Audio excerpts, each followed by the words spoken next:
Professional of the Year. I mean, you won the award and you've been around the people who have. Does he meet the criteria to win this award? Absolutely. I mean, just with his service as an officer the last 6 years, that itself makes him, a great very worthy of this award. But his overall time that he's given to Utah golf, whether it be in Logan at Logan Country Club, or he did leave Utah for a little bit, but he's been back up at Logan River for a long time and taking care of a lot of golfers. And again, he's just one of these personalities that you can't not like him. A lot of PGA professionals have developed interest in certain aspects of the business, serving the game by becoming experts in those areas. Jeff John's approach to his job is both a tribute to his well-rounded ability and his recognition of the reality of employment at a municipal facility. During his 3 decades as the head professional of Logan River Golf Course, John has not always had a full-time assistant pro working for him. As he said, quote, "I've had to do a little bit of everything," unquote, and successfully so, judging by John's being named the 2023 Utah Section PGA Professional of the Year. One nomination described John as, quote, "excellent in all areas," unquote, including tournament operation, teaching, merchandising, club fitting, and service to the section. Entering the last year of his term as president, John describes work on the board of directors as, quote, "the greatest experience of my life," end quote. The section's premier honor is something of a Lifetime Achievement Award. So when he received the news, John could have immediately thought about the day 30 years ago when he opened up Logan River in his hometown. His mind could also have gone to the previous stop of working for the late Dean James at a country club in Santa Rosa, California, or the PGA Life member Dean Canlon starting him in the business at Logan Country Club as a teenager, and then playing for Dan Ross Kelly's Utah State golf team. Those pros were highly influential, yet they never would have entered the picture if not for his father, Steve Johns, introducing his son to golf in the first place. It all goes back to that father-son bonding through the game, extending through generations of golfers who have come to know John as the ultimate people person.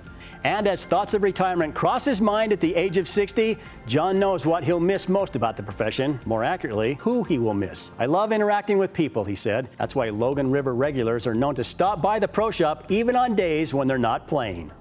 Ken, how long have you known Jeff? Boy, Jeff and I go back a long ways. We go back into the days of junior golf and played high school golf together.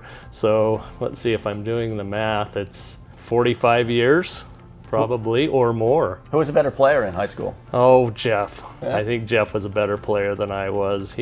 Jeff always had that ability, and he still does. He's able to, has that little short, compact swing that just always hits it down the middle and on the green and makes putts. So, and he was a really good player and still is.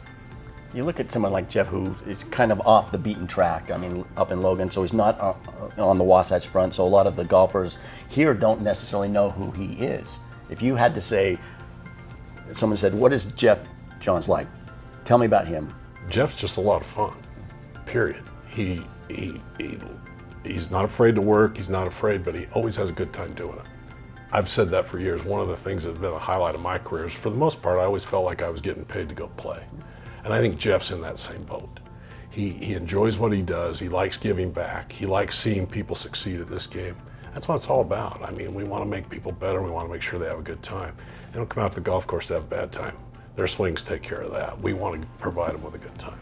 What did Jeff bring to the table? The thing about Jeff that is so unique and fun about Jeff is he loves the history of Utah golf.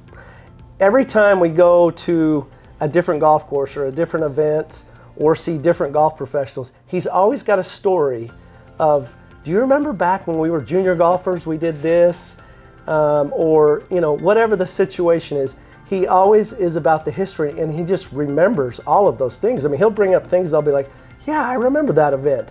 And so that's fun to see. But the one thing my biggest thing that I see about Jeff is it's never about Jeff. It's always about others. The members, the golfers.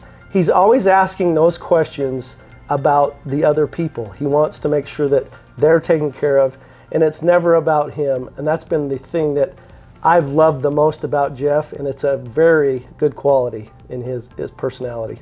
So you were on the board with Jeff, you were the president, and he served under you. Now he's the president, or he was the president. What does he bring to the table as president for the section? Jeff is amazing. I mean, he's the consummate golf professional and leader. I mean, he has led our section in an outstanding way. He's just been awesome. And like Devin was saying, it's never about Jeff. Jeff is always looking to help and serve others. And I think that's one of the reasons that he's been such a great president and great leader, because he's always looking to see what's best for our Utah PGA family.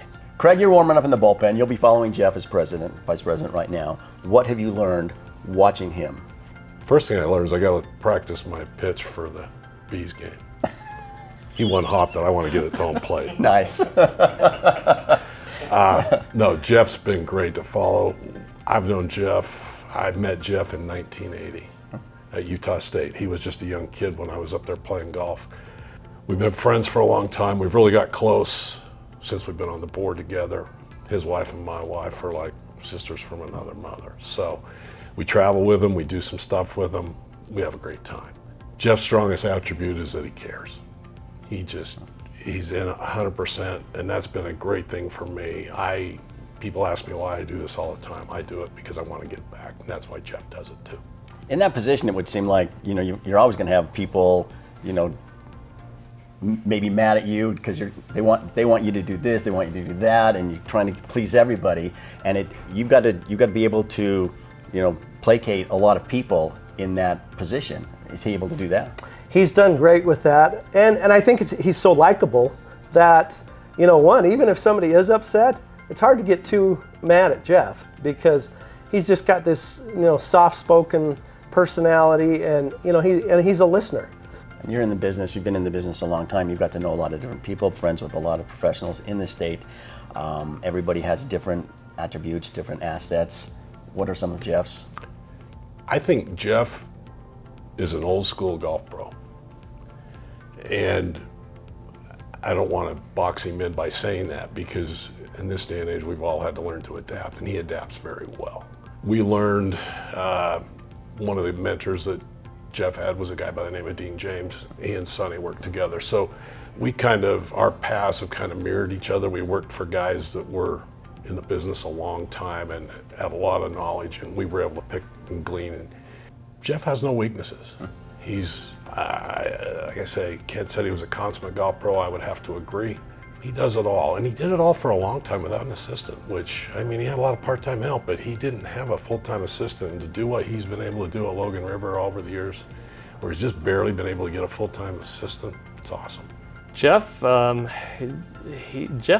he's amazing that way. He just, like Devin was saying, Jeff's a listener. He'll kind of sit back, he'll listen, he'll process, and then he'll make those decisions accordingly because of that.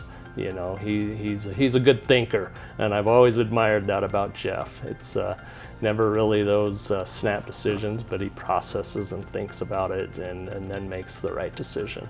So Happy for him that he's winning professional of the so year. happy, and he is so deserved. He's just like I said, an amazing golf professional and an even better person.